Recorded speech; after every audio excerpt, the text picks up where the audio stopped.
Welcome back to KK Mistral's tutorials at Simple Physics with KK. SC Verma Solutions Chapter 7 Exercises Question 24 Circular Motion.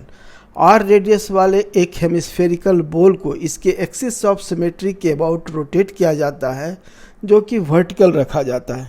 एक छोटे block को ball में एक ऐसे position पर रखा जाता है जहां से रेडियस वर्टिकल से थीटा एंगल बनाता है। ब्लॉक बॉल के साथ बिना स्लिप किए हुए रोटेट करता है। ब्लॉक और बॉल के सरफेस के बीच का फ्रिक्शन कोफिशिएंट म्यू है। तो एंगुलर स्पीड का वह रेंज पता कीजिए जिसके लिए ब्लॉक स्लिप नहीं करेगा। आंसर, मान लेते हैं कि बॉल का एंगुलर स्पीड ओमेगा है और ब्लॉक का मास m है। बगल के पिक्चर को देखिए।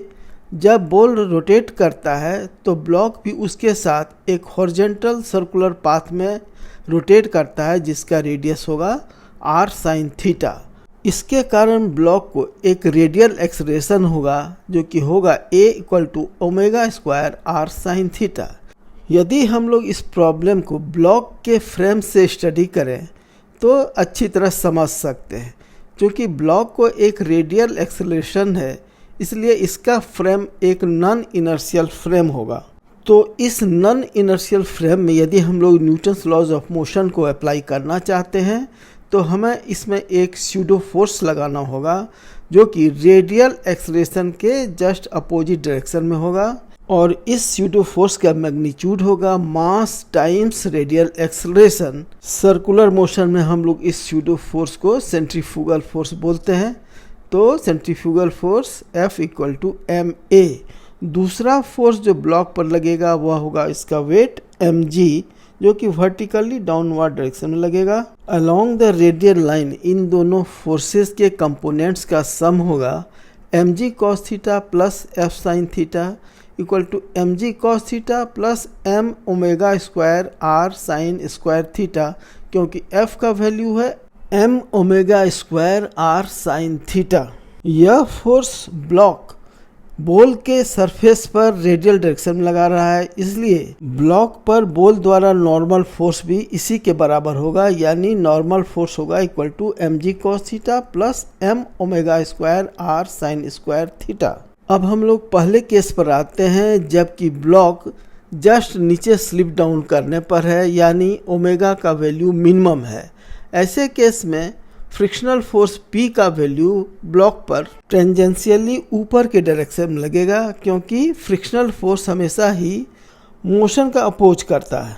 चूँकि यहाँ ब्लॉक को नीचे स्लिप करने की टेंडेंसी है, मोशन उसका नीचे होने वाला है, इसलिए फ्रिक्शनल फोर्स ऊपर की ओर लगेगा। अब फ्रिक्शनल फोर्स P का मैग्नीट्यूड होगा म्यू टाइम्स नॉर्मल फोर्स, यानी μn = mu into under bracket mg cos theta plus m omega square r sin square theta. अब ब्लॉक पर बॉल के सरफेस के अलोंग के फोर्सेस को हम लोग देखें तो f और mg का कंपोनेंट होगा f cos थीटा और mg sin थीटा। ये दोनों अपोजिट डायरेक्शन में है तो नेट डाउनवर्ड फोर्स हो जाएगा along the surface mg sin theta minus m omega square r sin theta cos theta f का वैल्यू रखते हैं। तो अलोंग द सरफेस हम लोग देखें तो फ्रिक्शन फोर्स P इस फोर्स को बैलेंस करेगा, अर्थात mu under bracket mg cos theta plus m omega square r sin square theta = mg sin theta minus m omega square r sin theta cos theta, that is mu omega square r sin square theta plus omega square r sin theta cos theta = g sin theta minus mu g cos theta, that is omega square = g under bracket sin theta minus mu cos theta divided by under bracket r sin theta under bracket mu sin theta plus cos theta. इसका square root निकालेंगे तो हमें omega का value मिल जाएगा। तो omega = under bracket g under bracket sin theta minus mu cos theta divided by under bracket r sin theta under bracket mu sin theta plus cos theta. यह minimum value होगा omega का। अब दूसरे case पर आते हैं जबकि omega का मैक्सिमम वैल्यू होगा, जबकि ब्लॉक को ऊपर स्लिप करने की टेंडेंसी होगी।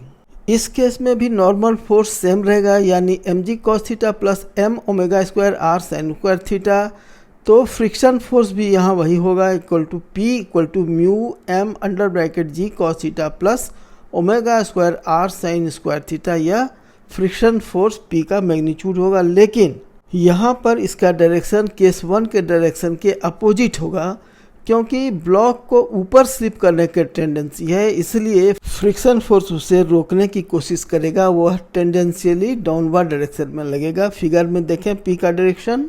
अब टेंजेंशियल डायरेक्शन में एफ और एम जी का भी कंपोनेंट सेम रहेगा, लेकिन यहाँ पर एफ कॉस थीटा बड़ा होगा एम जी साइन थीटा से, क्योंकि ब्लॉक का टेंडेंसी ऊपर स्लिप करने की ओर है।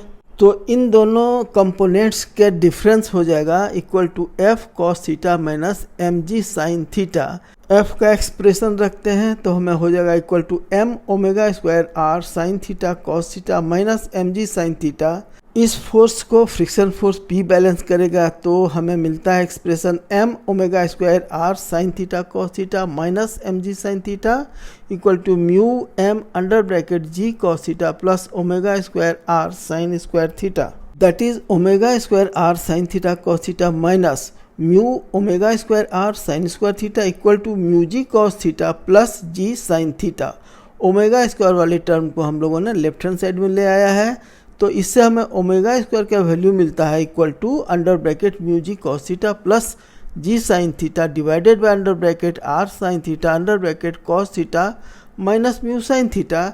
इसका स्क्वायर रूट निकालेंगे तो हमें ओमेगा का वैल्यू मिलता है omega equal to under root under bracket G under bracket mu cos theta plus sine theta divided by under bracket R sine theta under bracket cos theta minus mu sine theta. यही हमारा omega का maximum value मिलेगा। तो omega का वह range जिसके लिए block फिसले नहीं, इन्हीं दोनों केस 1 और केस 2 के बीच के वैल्यू के रेंज में रहेगा। वीडियो सॉल्यूशन देखने के लिए धन्यवाद। कृपया वीडियो को लाइक और शेयर करें तथा इस चैनल को सब्सक्राइब करें। थैंक यू, धन्यवाद। Visit again.